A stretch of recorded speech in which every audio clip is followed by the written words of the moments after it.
asking, can something be understood? You have conveniently protected, hidden somebody.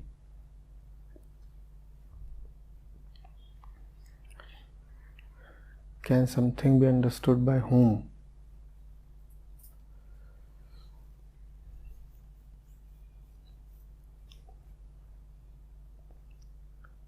That whom is very important to protect.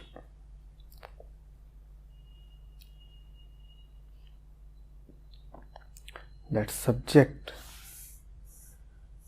is very important to be defended. And because that subject is very important to be defended, so you will feed objects even to understanding. Because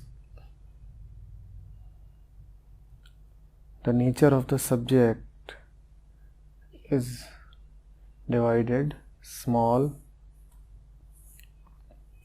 because the subject is such that he cannot be total. So you will conveniently pick up small, fragmented, divided objects, even in matters of understanding.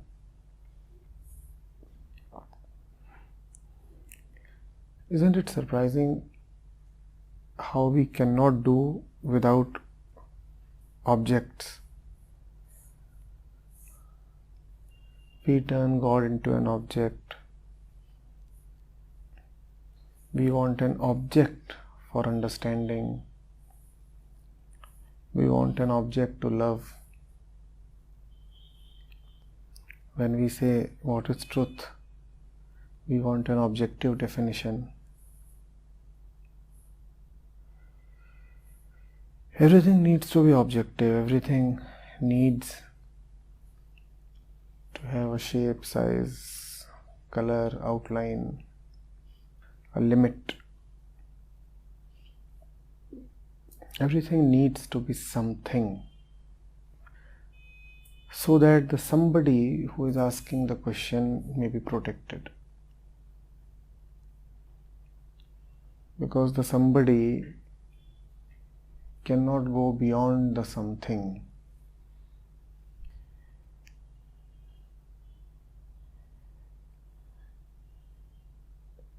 This trick always works upon us. We are never able to beat this trick. We want to understand intelligence, we want to understand sensitivity, we want to understand God. Don't you see what you are doing? In making an object of God, you are only protecting the subject that you are. That is what you are doing.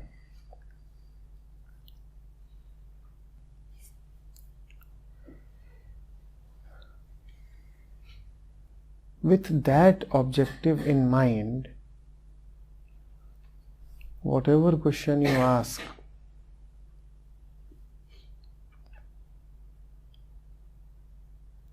will only add to your misery.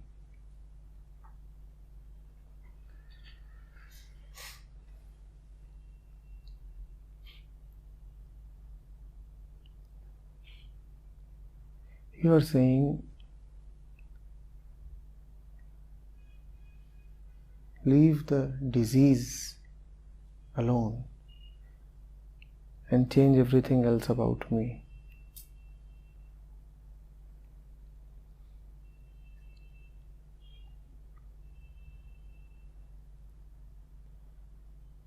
when it is said that understanding is objectless, it is not merely an academic statement.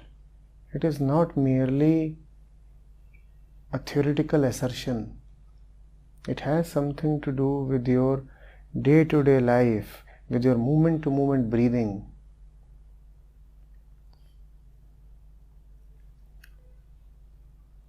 Because there are no objects except the ones that are a mirror image of you as the subject.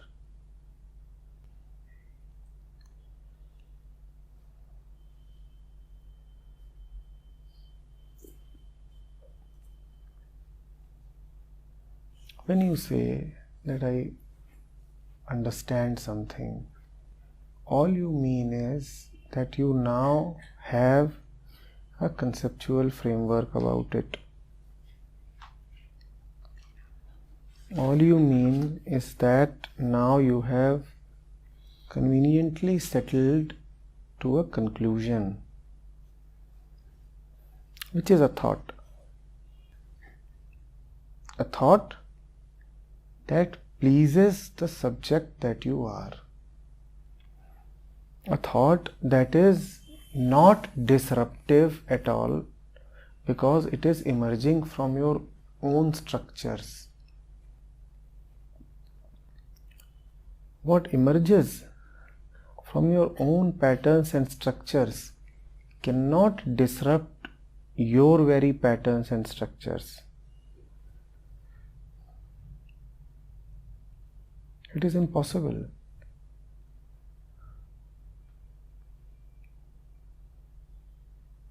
Your thoughts can be of no help to you. Your analysis can be of no help to you. You might be pleasing yourself with great conclusions, but you are just kidding yourself. They cannot help you.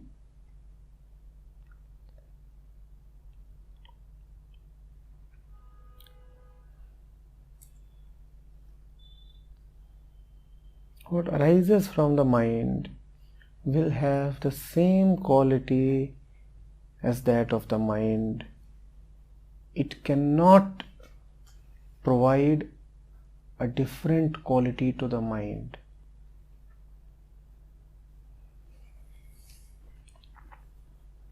If you think that your thoughts can change your life, they cannot.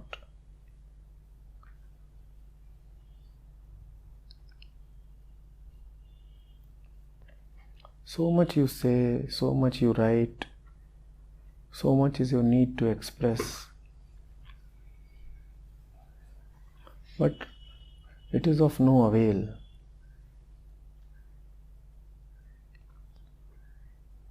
Your plans cannot carry you into the beyond. Your thoughts will not unravel the mystery to you. Your conclusions have not brought you to the truth.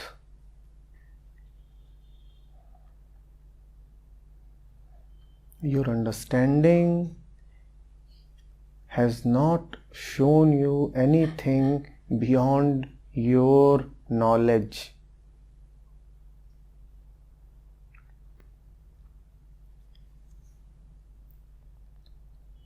We have a deep need to feel competent and smart.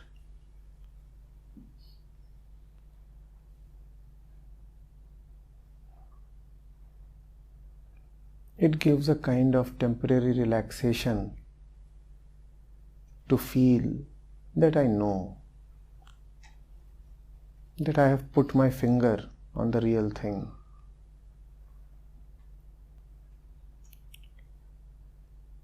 Adequacy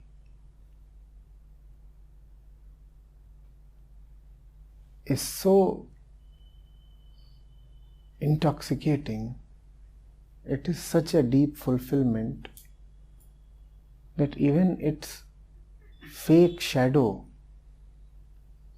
is deeply pleasing.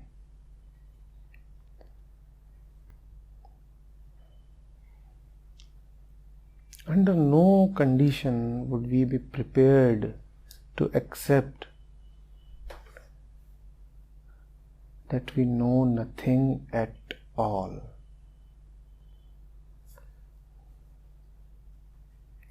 And when I say nothing at all,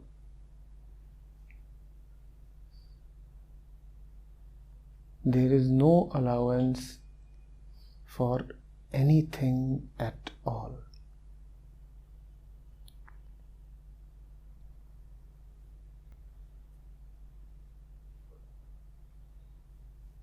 If you amuse yourself by telling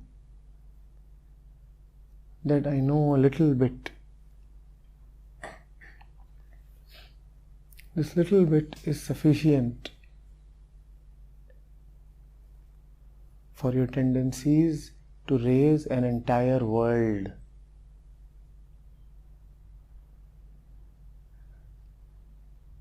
A world in which you are the master, the authority, the knowledgeable one.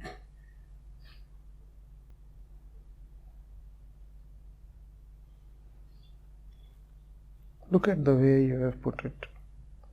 Can sensitivity be understood from the confinement of the mind? Do you know when we put the article the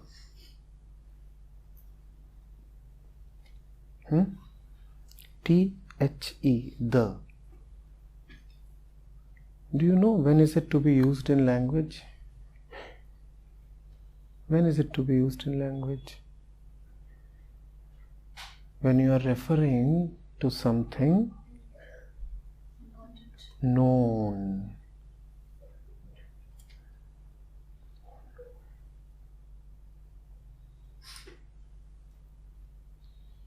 The first time you see somebody, it is a tree, and then it is the tree. See what your language is telling about you. Can sensitivity be understood from the confinement of the mind? Do you really know your confinement? The confinement, as if you are referring to something that you are so very aware of. You know your confinement and still you are confined. What do you mean by saying the confinement of the mind? You know what is mind? Then why play games? Who's there to be deceived?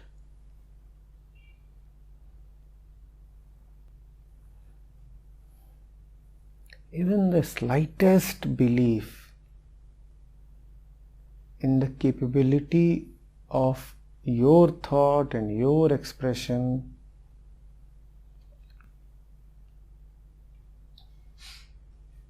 and you are finished.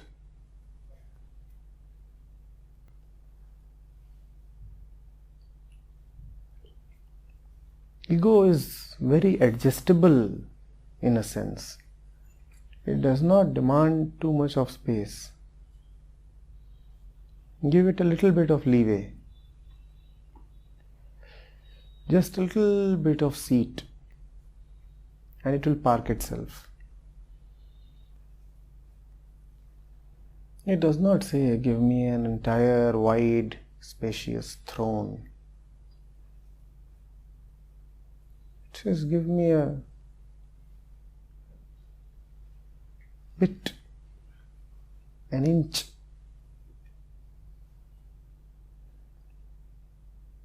And of course, we are so generous that we give it much more than an inch.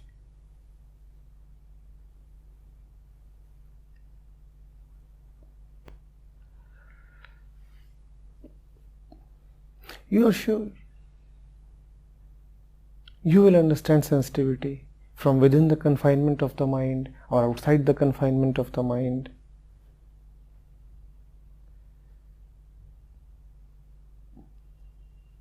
When you say, I do not understand something, you imply that you know at least that it can be understood. Do you know even this much about sensitivity or understanding? The world wants you to be puffed up,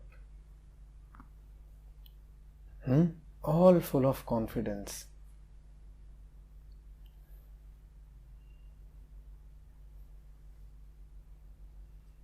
Chin up, bright smiles. That image of the successful and intelligent man who knows.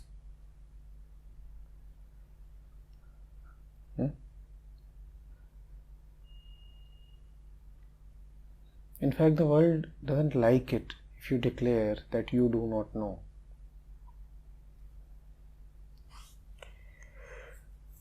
The world desperately wants you to feel that you know. And what you do not know can be known. So says the world. The world says if you do not know something, then there are the universities, the teachers, the encyclopedias, the internet. So either you know or you can know. One man humbly declaring that neither he knows nor is there a possibility of knowing is a danger to the entire world. The world does not really dislike your arrogance. It feeds on arrogance, it lives on haughtiness. But the world starts trembling in front of humility.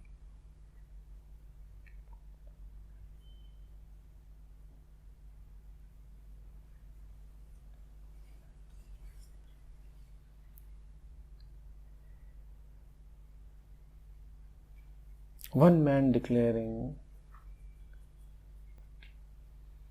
that knowledge and the pleasure that arises of the knowledge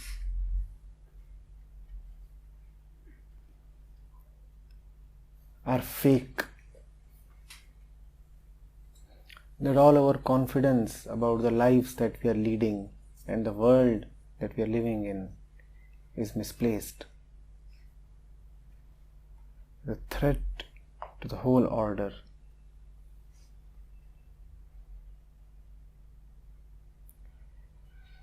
But through various ways and thousands of mechanisms, they have filled you up, they have inflated you.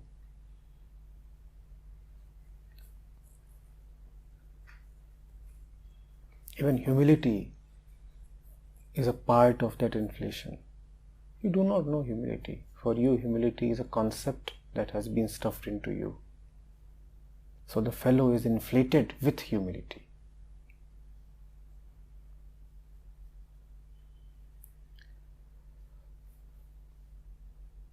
We have lots of people who are full of nothingness.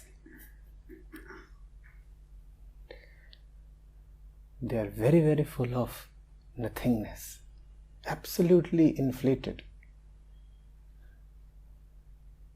with the concept of nothingness.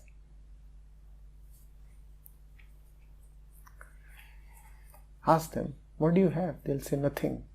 Oh, and it's such a huge and solid and massive nothing.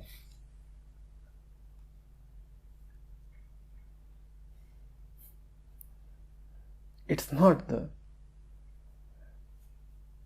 vacuum of the Buddha.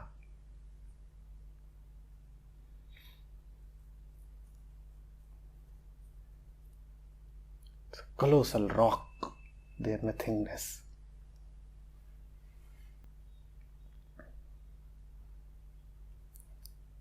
There is no difference whether you act arrogant or you act humble.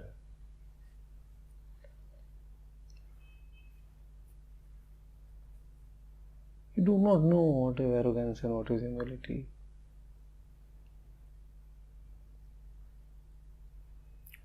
Both are just dream stuff.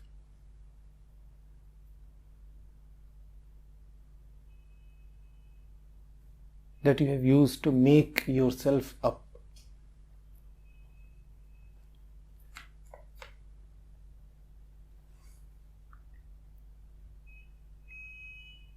It doesn't matter whether you are good or bad.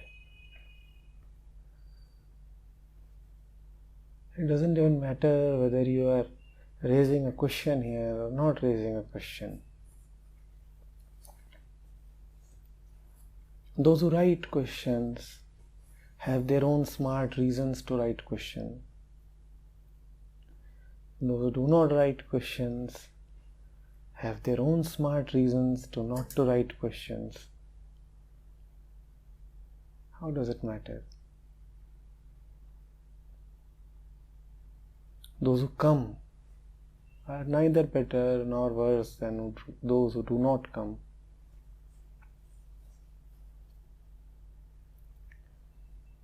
Those who come because they are sure that they are gaining something.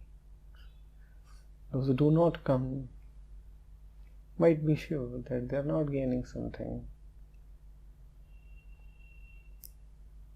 But surely both are sure that they know what is meant by gain and what is meant by loss.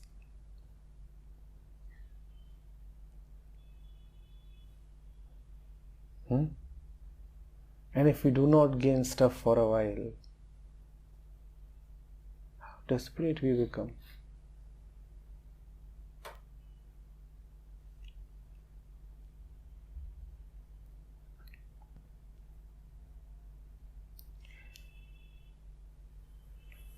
The fellow who acts humble is actually worse off than the one who is acting arrogant.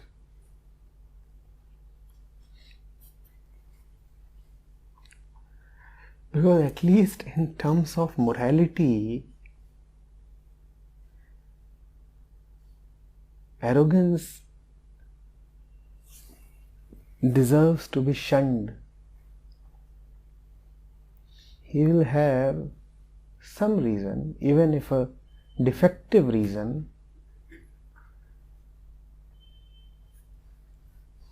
to have a relook at his arrogance. Even if it's just a moral reason. But he'll want to look at his arrogance. Why am I arrogant? But the fellow who wears silence, who keeps quiet, who acts humble, the nice lady,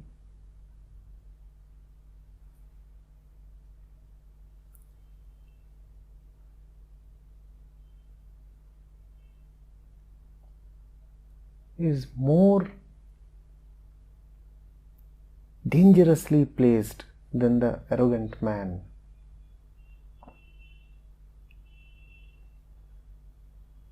More dangerously placed.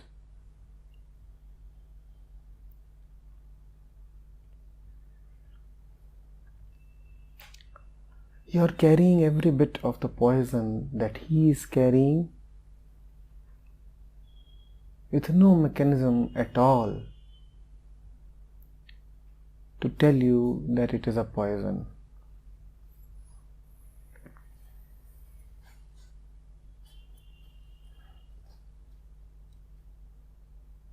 When you ask questions, do you know what you're asking?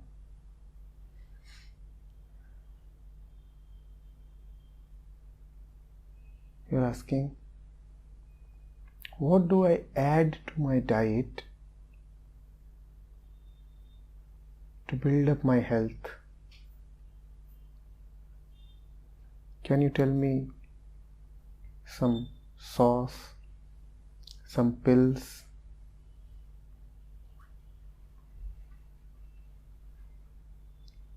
And what is your diet? Poison.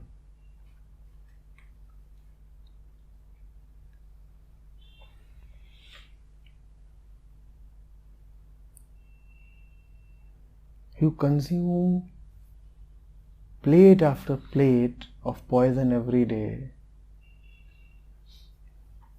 and you think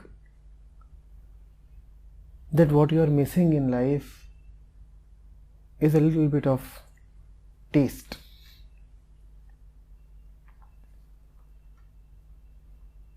That the aroma of your food is not quite good. So can I have a little bit of seasoning, please? But poison is your very diet. That you will not give up. You are made up of that.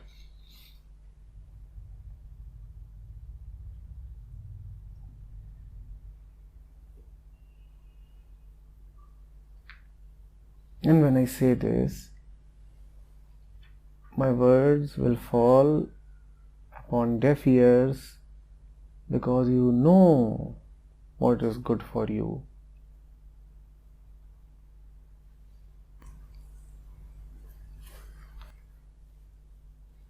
It is impossible for you to imagine, to conceptually visualize a poisonless life. Simply impossible. You cannot do that. So even as you sit in front of me, even if you agree with me, you will consume poison right here, right now. Because you operate only out of your thought and analysis. You are so damn scared.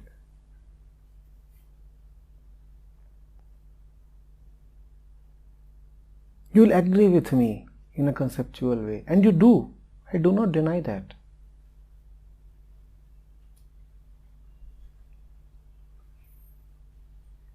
Most of you who are sitting here because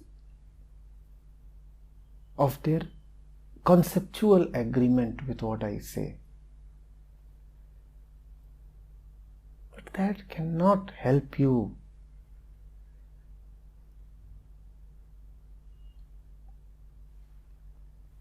It is like telling the doctor, yes doctor, I understand that one should not take poison. And even as you are saying this, another morsel of poison has gone into your mouth. You're busy taking poison even while agreeing that poison kills.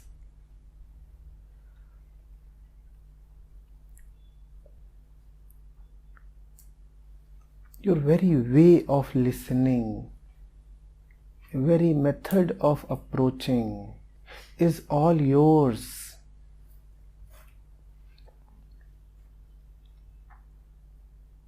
You're holding on to yourself like a scared girl holds on to her dear doll.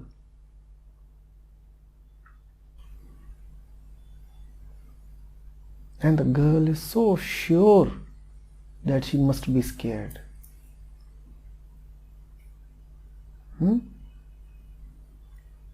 She's absolutely sure that there is reason to be scared. In that sense, she is very confident of her knowledge.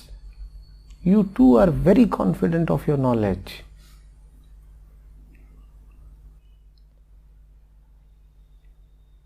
Look at your face, the confidence with which you think.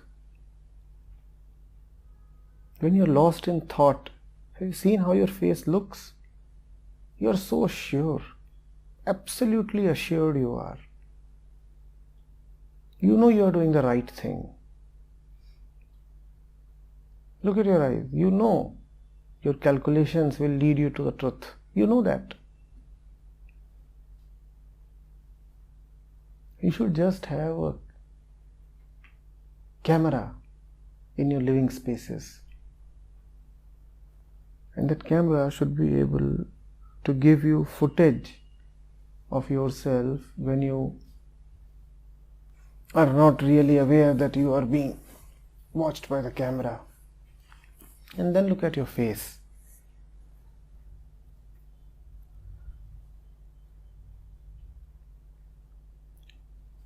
At no moment in the day does the very fact of your ignorance strike you.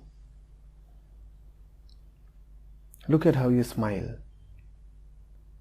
You know you have been able to manipulate things. Look at how you plan. You know this is how things work.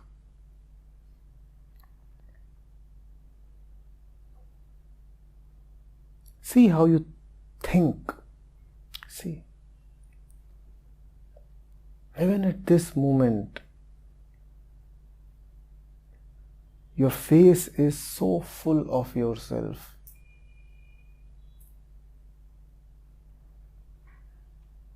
You really are somebody.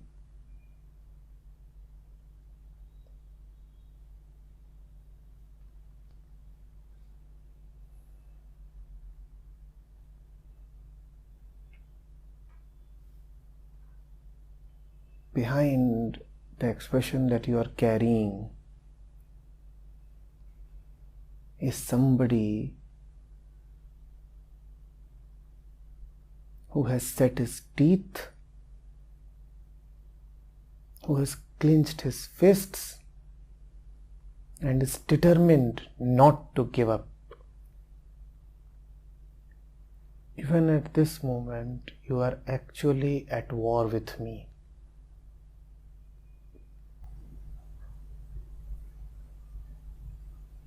Thought is your weapon.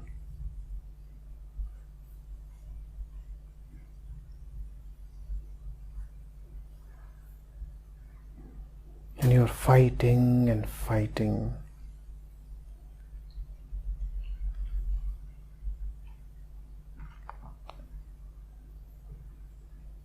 In fact, I must praise your determination.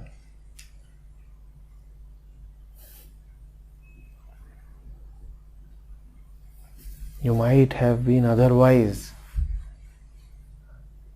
a laggard and a loser in life, but in one sense, you are not a loser at all. You will not allow yourself to lose this battle.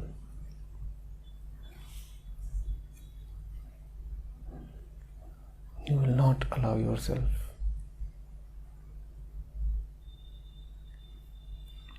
Your fists are clenched with all your might.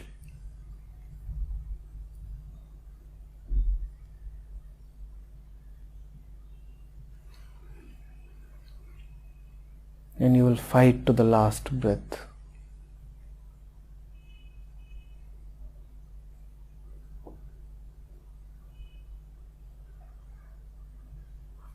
You remember your determination, Susmita, that night? You were at war. You are always at war. Each one of us here is at war.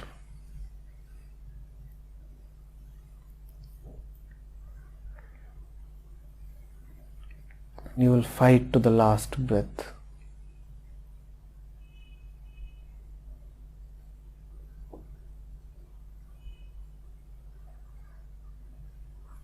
You remember your determination, Susmita, that night? you were at war. You are always at war. Each one of us here is at war.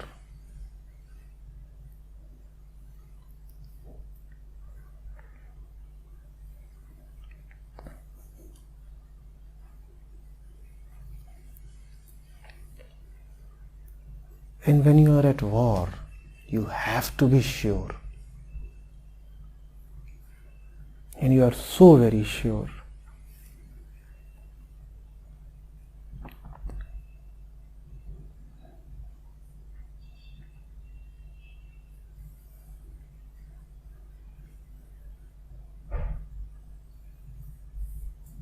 A wrenching sense of the fakeness of it all simply doesn't strike you. It doesn't.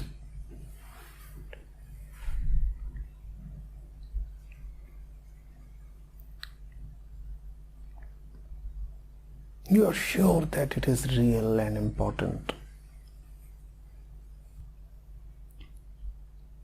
You will resist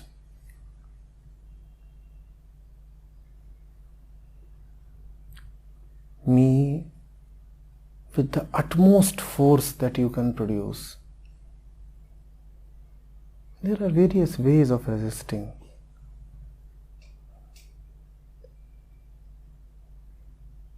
One way is to avoid me.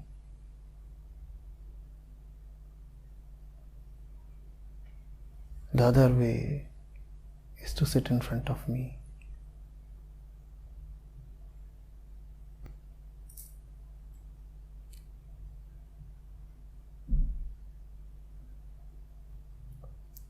If you go away and avoid me, again, your own sense of morality will pinch you. But you are so smart. Sitting here, you have assuaged your sense of morality. You have proven yourself to be good, spiritually inclined, and you have been able to defend yourself as well.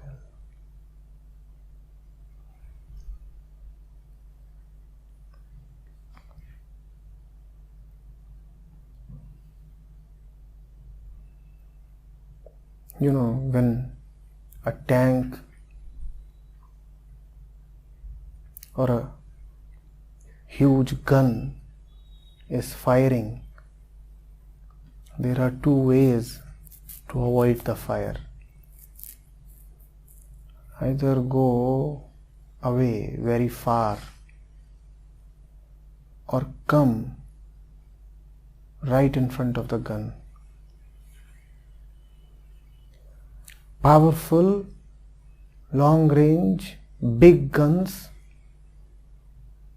cannot hit you if you are right in front of them.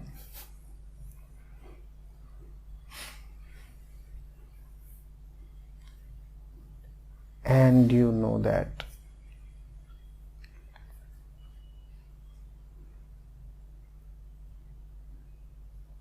And you know that.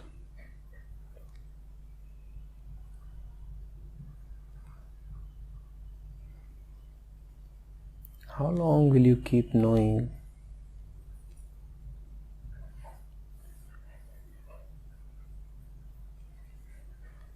It's not that some part of your knowledge is non-factual. I'm saying that your entire mind stuff is fake, rotten, diseased, poisonous. The entire stuff and the very foundation of it.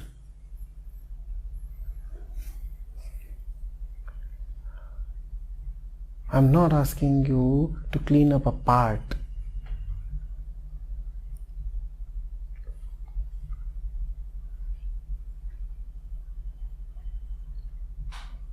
I'm not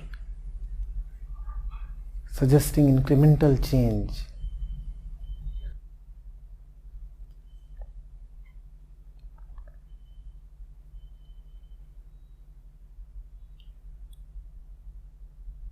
Whatever you know is rubbish. It is absolutely rubbish. Not a part of it. Not that some part of it is all right. Think and know that you are thinking rubbish. Decide that what I said was worthy of writing down and know that your decision was rubbish.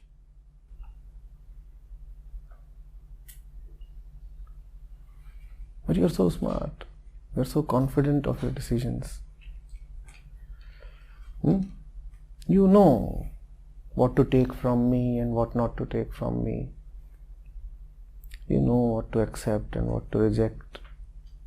You know when to come, when not to come.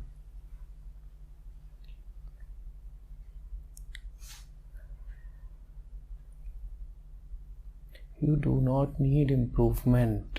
You need dissolution. Do you understand that?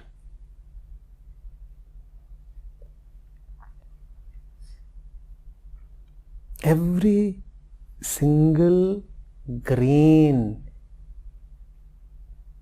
of the structure that you have built up, the structure that you are,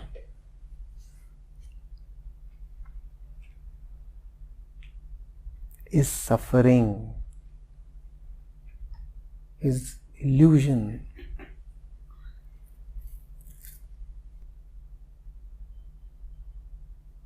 Even the smallest thought about the most trivial of daily matters is misplaced. Move one step and you know the step is wrong. You cannot do anything right.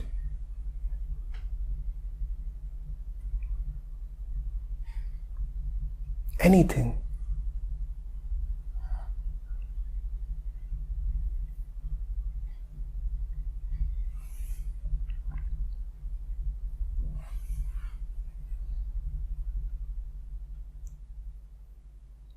It's good entertainment. Watch the faces of people as they stand on railway platforms, in the marketplace. Watch husband and wife talking to each other.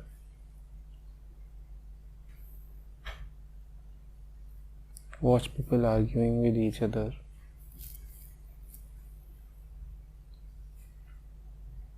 It doesn't matter what they are arguing about. It doesn't matter what the objects of their conversation are. What is striking is the sureness on the face. They know what the whole thing is all about. Yeah, I know.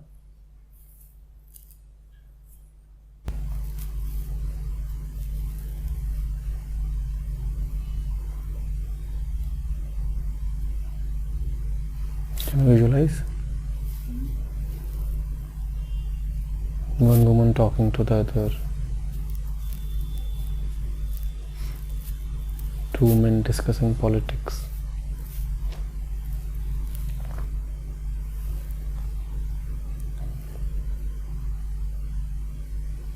One man explaining the market conditions to the other businessman.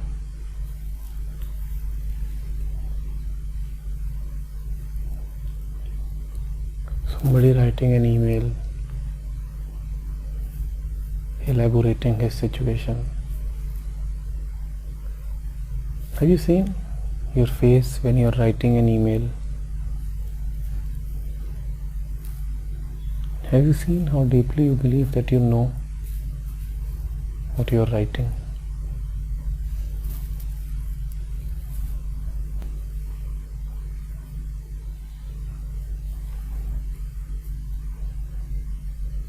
When you are writing these questions,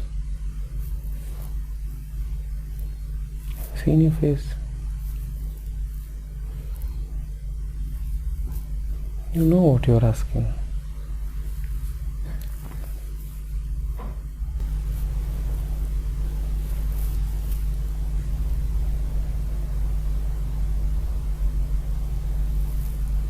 you are all very humble people, full of humility.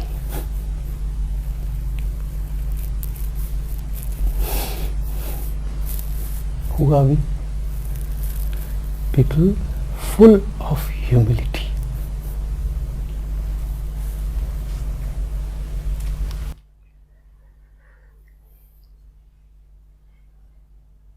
It never happens, does it? That the very ground under your feet appears shaking, appears like giving way. It never happens, right? You always feel sure of your standing. It never happens that you just crumble down, collapse. Just sit down where you are. It doesn't happen. It doesn't happen that the nothingness of it overpowers you. It doesn't happen with you in daily living. It doesn't happen, right? It doesn't happen that walking, eating, talking, you stop and you don't know whether to proceed and how to proceed. You just stop, aghast, powerless, energyless. It doesn't happen. A sense of great awe and wonderment never overtakes you. You're always on top, always in control. You're always your master, aren't you? You're always composed.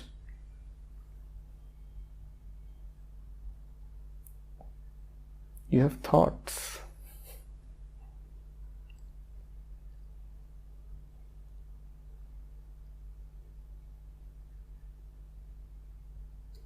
You have thoughts.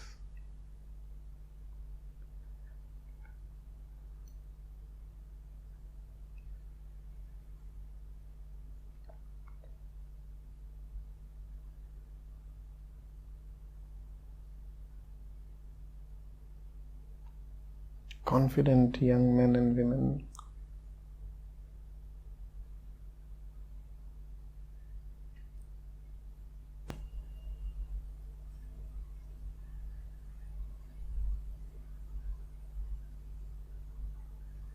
Walking down a busy market with rapid paces. It never happens that you suddenly find that the energy is gone.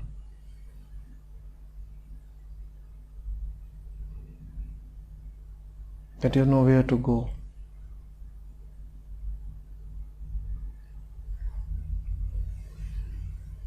That the engine has just been turned off.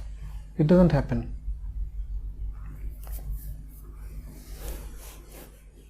In the middle of a heated argument, it doesn't happen that you drop dead. That the stupidity of it all just hits you hard. And the entire motivation to carry on withers down. It doesn't happen.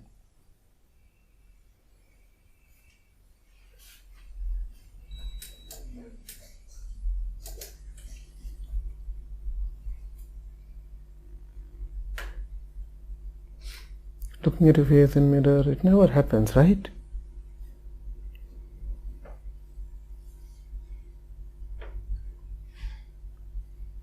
That you're struck by the thing that you see.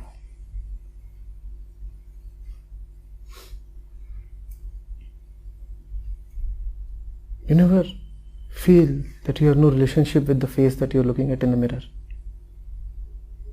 It never happens.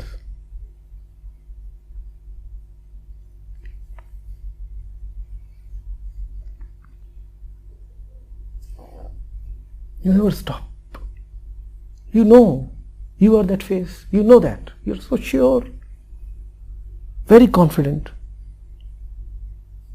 This is my face.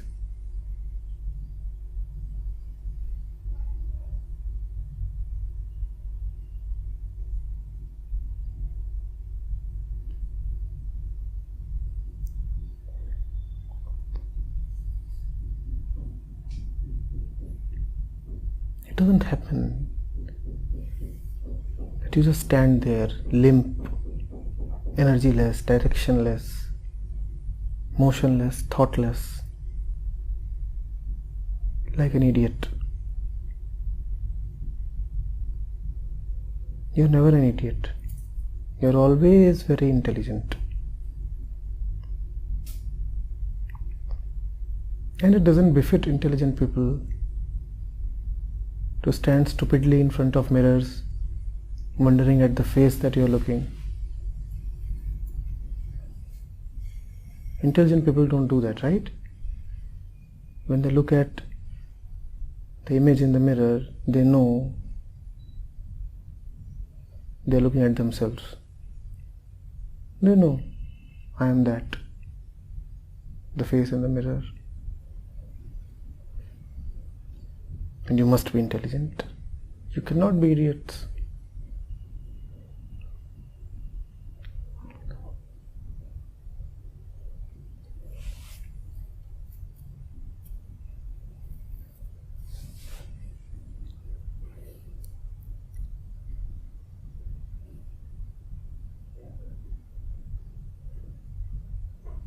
It never strikes you that all this is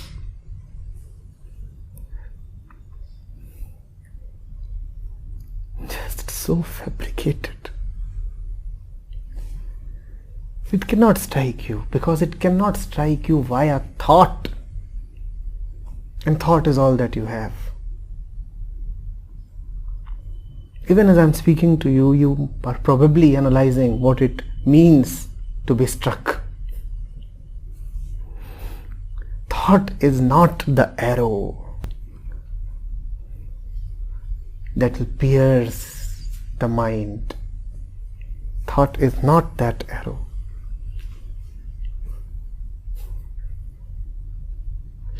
No gun can ever shoot itself. Have you ever seen a gun that can shoot itself dead?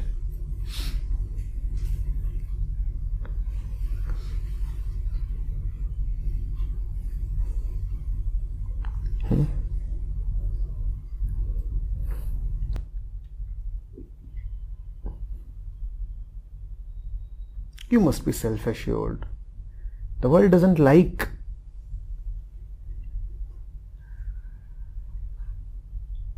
shaky people.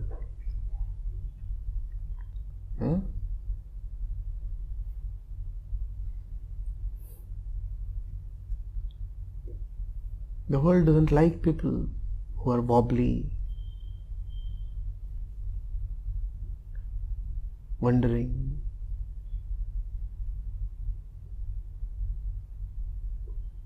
The world likes people who have figured out stuff. Yeah? Who know the game and who know how to win the game. So that's how you act. Self-assured.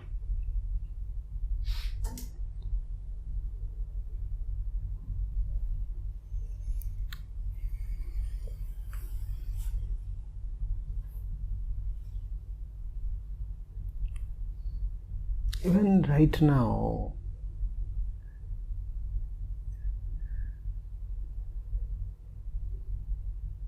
you are just disappointed. You are not wondering.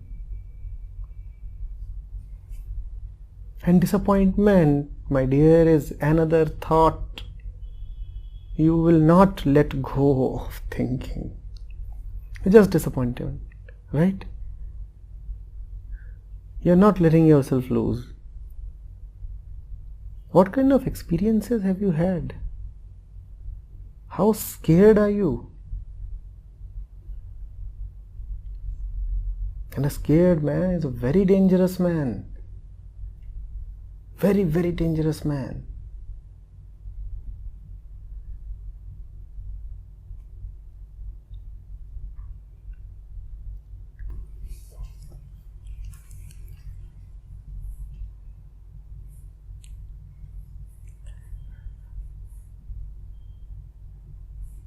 Till you think you can know, knowing will not happen. Till you are asking a question, no solution will come to you.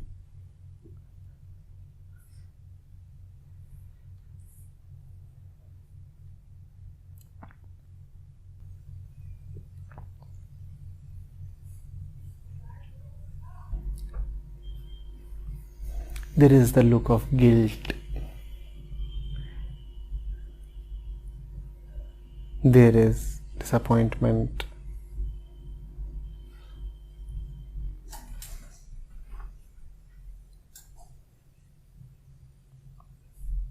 But you still know that you must be guilty. You still know that there is reason for disappointment. You still know. You will not leave the field of knowledge. It's not happening. It's just not happening.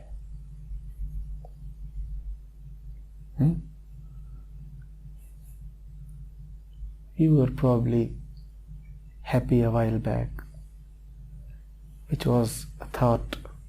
You're not so happy right now, which is another thought. But you will not give up thought.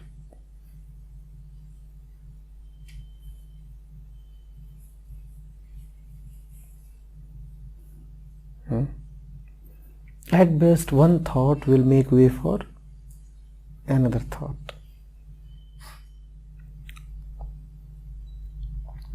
Whatever you are certain of,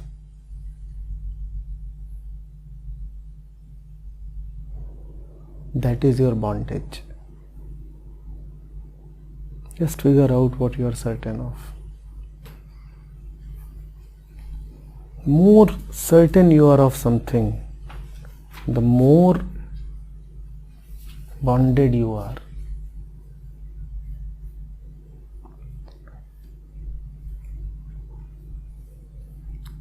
Maya rides on certainty.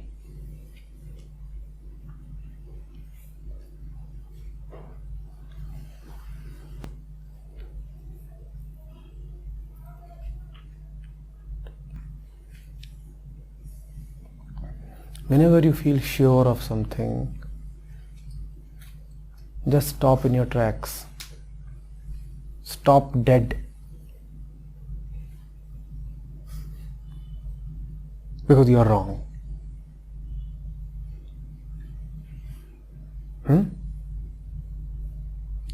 You're just wrong. Whenever you come to a conclusion, reject it, because it is wrong.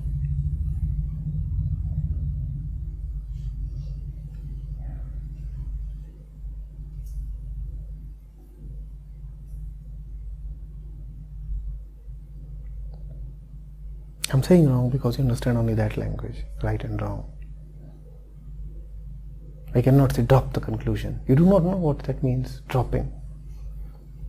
So tell it, it's wrong. It doesn't mean its opposite is right. Its opposite is equally wrong.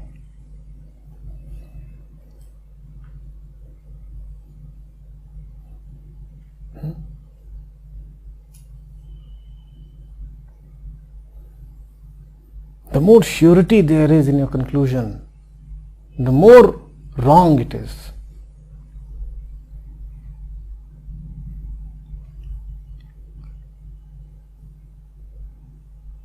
Now what all have you concluded?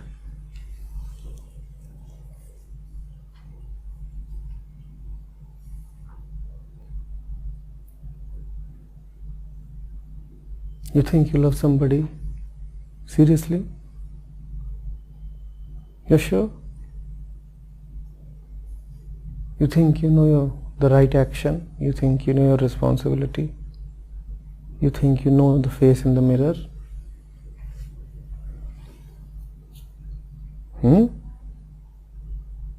Of course you know.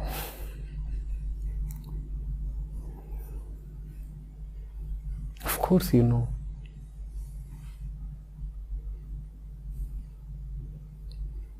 Look at your thoughtful faces. Look at how the mind machine is working to its full potential.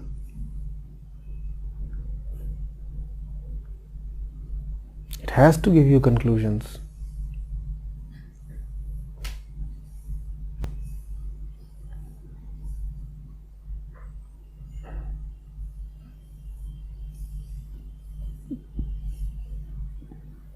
Such intelligent questions you ask.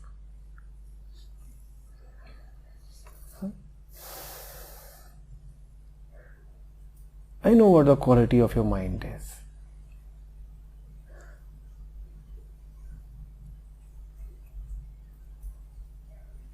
Whom are you deceiving by asking such profound questions?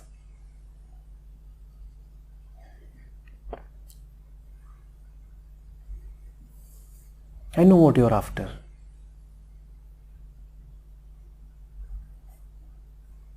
Yeah? That little bit of flesh, that little bit of security.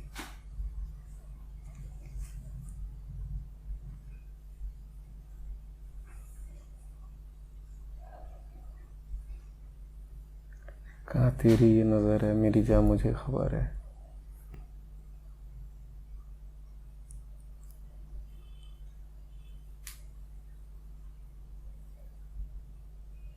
And there is nothing wrong with eyeing whatever you are eyeing.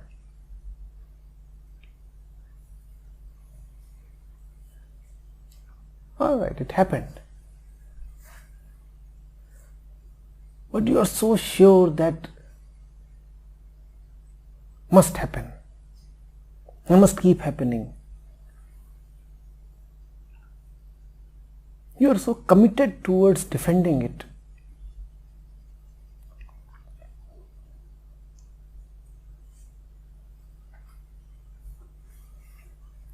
Deep trenches you have dug. And you are hiding there with your weapons.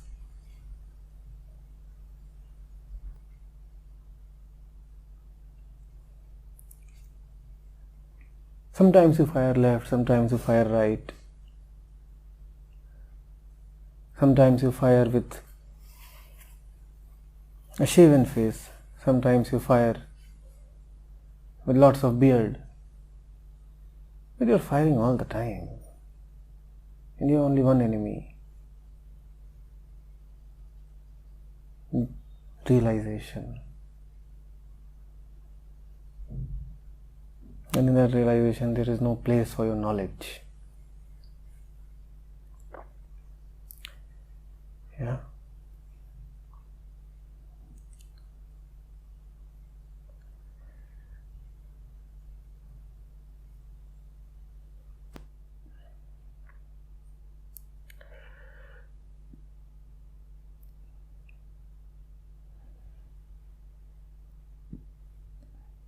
Innocence simply doesn't shine. Cleverness writ large.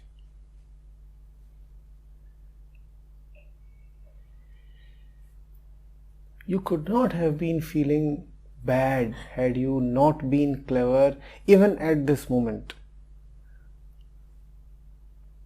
I'm not fighting your history. I have nothing to do with that. I'm seeing what is here right now. Even right now, you have reasons to feel bad. How can you feel bad if you are not so clever? Only the clever man will feel bad. Even at this moment, I don't see jaws dropping.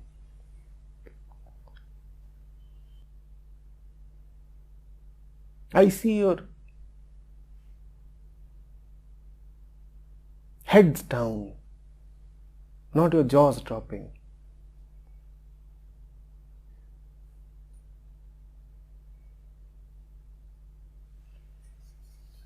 Shame is just thought. Shame is just more thought.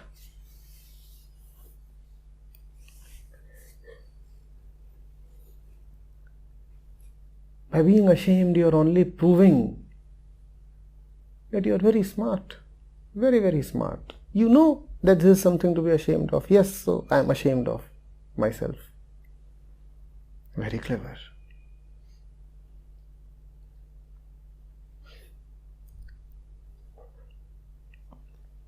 Sometimes you indulge. At other times you are ashamed.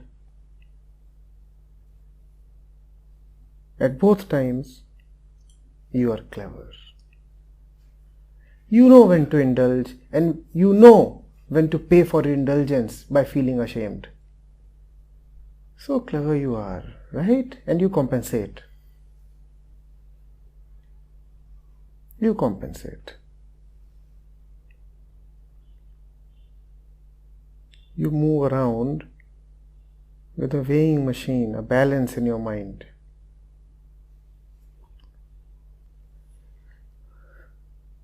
And you think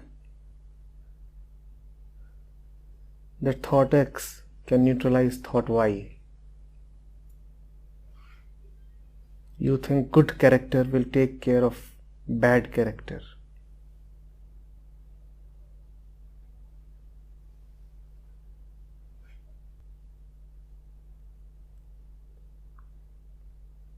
Sometimes you will have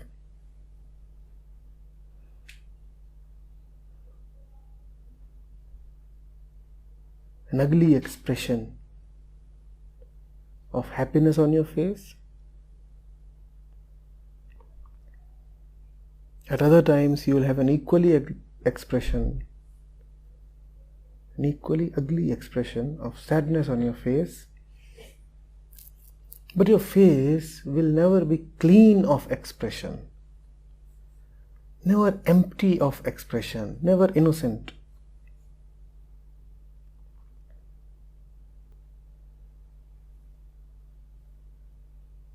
At some points, you'll be burning in the desire to consume. At other times, you'll be burning in the fire of repentance.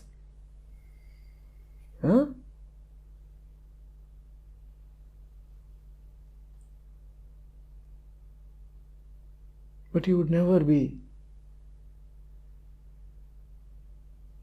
at peace.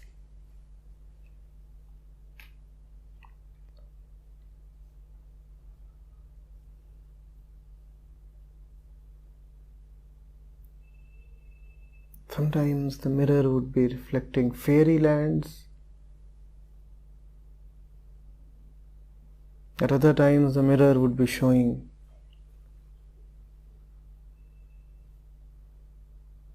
lands of demons.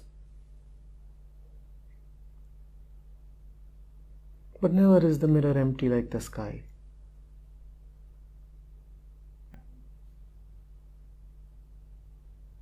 How smart you are. By expressing guilt, you think you are going beyond.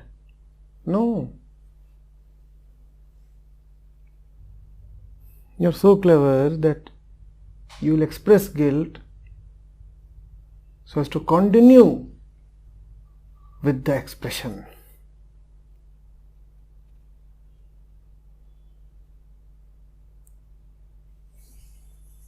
You get bored of one thought, right? You get bored of consuming. So you bring in another thought. Consume, consume, consume, think, think, think, then renounce, renounce, renounce, think, think, think. Consume or renounce, thought must continue.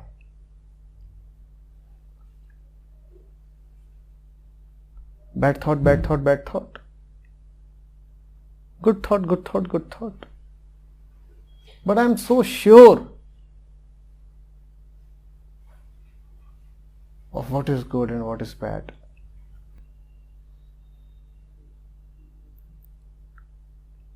See, look at what you do. You write stuff to me. You never write stuff to me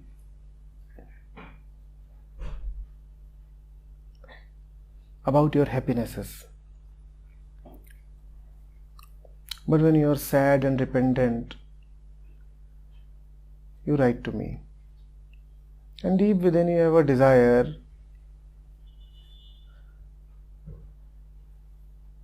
to gain my acceptance. You are so clever and so sure. You know what is good thought and what is bad thought. And you think I operate in the field of good thoughts. That is your concept of me.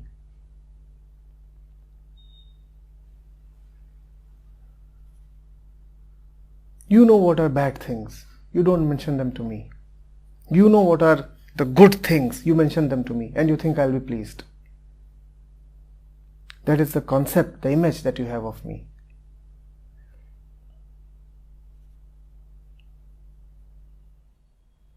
So everything according to you is within the range of thoughts.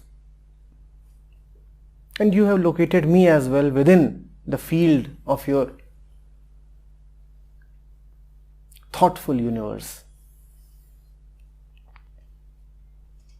You have given me a safe home somewhere.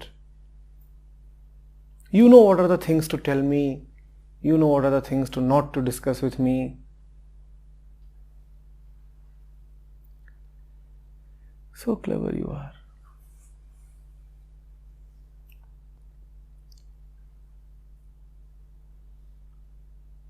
So clever you are. What do you think? I'm a patriarch, some kind of fashionable saint. What do you think? I'm anybody within your mental domain? But you are confident that you have figured me out. You are very confident you have figured me out, right? Treat him like some kind of a respectable elder. Give him parental kind of respect. Yeah. Yes.